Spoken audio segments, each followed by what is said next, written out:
और इसलिए आज हम एक और बहुत बड़ी बात कह रहे हैं दर्शकों कि इसका इलाज क्या है।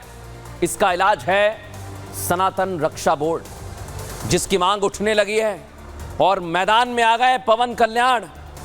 पवन कल्याण जो सुपरस्टार तो हैं ही दर्शकों, लेकिन बड़ी बात क्या है, एक संवैधानिक पद पर भी हैं। लेकिन ये कैसे शुरू हुई है दर्शकों? अभी आपने देखा साधु संत उर्दू और फारसी शब्द को हटाने की मांग कर रहे हैं, लेकिन अब मांग दूसरी है। दक्षिण भारत से यह मांग उठी है, जैसा मैं कह रहा हूं, और मांग का सीधा सीधा ताल्लुक सनातन से है, यानी आपसे। पहले मैं आपको यह बताता हूं कि मांग क्या है दर्शकों। मांग है सनातन रक्षा बोर्ड बनाने की, और कहा जा रहा है यही एकमात्र इलाज है, सनातन धर्म रक्षा बोर्ड। एक तरह से एक कमेटी है दर्शकों, जो सनातन धर्म की रक्षा के लिए काम करेगी। कोई खतरा भांपने के उस पर अहम कदम उठाए जाएंगे अगर दिखता है तो। अब यह भी जान लीजिए दर्शकों कि यह मांग किसने उठाई है। आंध्र प्रदेश के उप मुख्यमंत्री सुपरस्टार पवन कल्याण, जो एक नेता होने के साथ पहले अच्छा व्यक्तित्व रखने वाले शख्स हैं। कई तेलुगु फिल्में इनकी आपने देखी होगी, हिंदी में डब काम कर चुके हैं, और उनका सनातन के प्रति झुकाव वक्त वक्त पर देखा जा चुका है।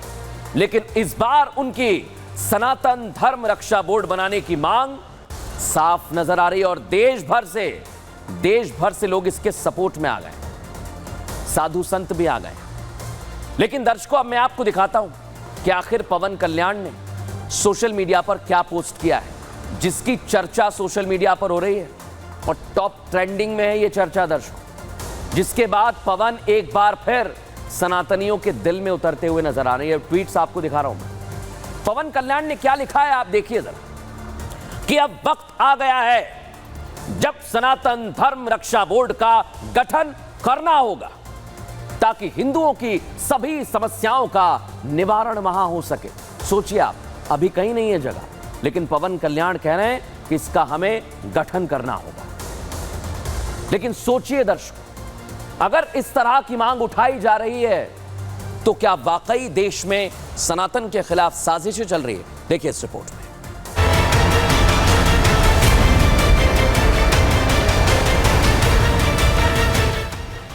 और ये जो यहाँ दिखता है ना पवन, ये पवन नहीं, आंधी है। आज से करीब 3 महीने पहले पीएम मोदी ने जिन पवन कल्याण को आंधी की संज्ञा दी थी, उन्हीं पवन कल्याण ने देश में सनातन धर्म रक्षा बोर्ड की स्थापना करने की मांग उठाई है। I think we will constitute something like Sanatana Dharma Parakshana Board is essential. It is order of the day, and I'll take it up in the next meeting, in cabinet meeting, and with my colleagues and the honorable CM. Andhra Pradesh के deputy CM और south के सुपरस्टारों में शुमार पवन कल्याण का यह reaction उस वक्त आया जब देश में तिरुपति के वेंकटेश मंदिर में प्रसादम में चर्बी मिलाने का खुलासा हुआ। जिस तरह हिंदुओं और हिंदू त्योहारों के साथ ही मंदिरों को निशाना बनाया जा रहा है, उसके बाद से देश में सनातनी एकता की मांग होने लगी है, और उसी मांग को पवन कल्याण भी दोहरा रहे हैं। सोशल मीडिया पोस्ट कर लिखा, मेरा मानना है कि हम सभी को किसी भी रूप में सनातन धर्म के अपमान को रोकने के लिए अविलंब एक साथ आना चाहिए।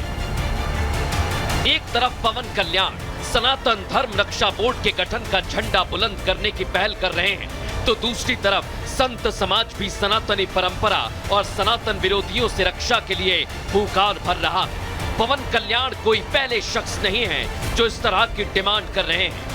इससे पहले भी हिंदू मंदिरों को सरकारी हस्तक्षेप से मुक्त कराने की डिमांड होती रही है। सोचिए दर्शकों, और साधु संत इसका समर्थन कर रहे हैं, उनको सुनवाऊंगा। लेकिन पहले आपको बताता हूं ये बोर्ड है क्या, क्यों ये मांग उठ रही है। मंदिरों से जुड़ा हुआ दर्शकों ये बोर्ड रहेगा, और विचार विमर्श हो सके इसलिए इसके गठन की मांग की जा रही है। राष्ट्रीय स्तर पर सनातनी मंदिरों से जुड़े हुए मुद्दों पर बहस हो सके, कोई फैसला लिया जा सके, सनातन पर हो रहे अपमान को रोका जा सके, ये सनातन बोर्ड काम करेगा। मंदिर से जुड़े हुए हर मुद्दे बोर्ड के सहारे ही सुलझाए जा सकेंगे। बड़ी बात क्या है, बोर्ड में सनातन से जुड़े हुए लोग होंगे, तो कोई परेशानी नहीं होगी। मंदिर, मस्जिद, दरगाह, चर्च पर बड़ी बात यह है कि इन जगहों पर तो सरकारी नियंत्रण नहीं होता, लेकिन मंदिर पर होता है दर्शक। मठ, मंदिर, गुरुद्वारे पर सरकार का नियंत्रण है और इसलिए कहा जा रहा है कि बोर्ड बनाया जाए ताकि मंदिर अपने फैसले में कोई भी त्रुटि अगर आती है तो उसके लिए कहीं तो जा सके। कोई बोर्ड होगा तो अपनी बात उठा पाएंगे दर्शक। और पवन कल्याण जिन्होंने सनातन रक्षा बोर्ड बनाने की मांग की तो चर्चाएं दूर दूर तक हो रही हैं। सनातनियों को यह मांग भी खूब भा रही है। साधु संत भी इस मांग से इत्तेफाक रखते नहीं दिखते। वो कहते हैं कि ऐसा होना चाहिए, इत्तेफाक रख रहे हैं। उनके भी कुछ सुझाव भी हैं और हमने उनसे बातचीत की है। सुनवाते हैं आपको साधु संत क्या कह रहे हैं पवन कल्याण की मांग के बाद। सुनिए जरा। मुझे ऐसा लगता है कि आज़ादी जब इस देश को मिली थी तो उसी समय सनातन बोर्ड का गठन कर देना चाहिए था। लेकिन आज तक सनातन बोर्ड का गठन नहीं हुआ है, जबकि हम लगातार देख रहे हैं कि सनातन के ऊपर किस प्रकार के आघात हो रहे हैं। आज सनातन धर्म के लिए, रक्षा के लिए सनातन बोर्ड सख्त आवश्यकता है और इसमें संलिप्त जितने लोग हैं सबको फांसी होनी चाहिए। मैं तो कहता हूँ पूरे सनातन और ये वासुदेव जी को आचार्य शंकराचार्य वासुदेव जी हैं, उनके में अखाड़ा के प्रतिनिधि चारों शंकराचार्य बैठ करके और इसको न्यास बनाएं, तभी गुजारा होगा।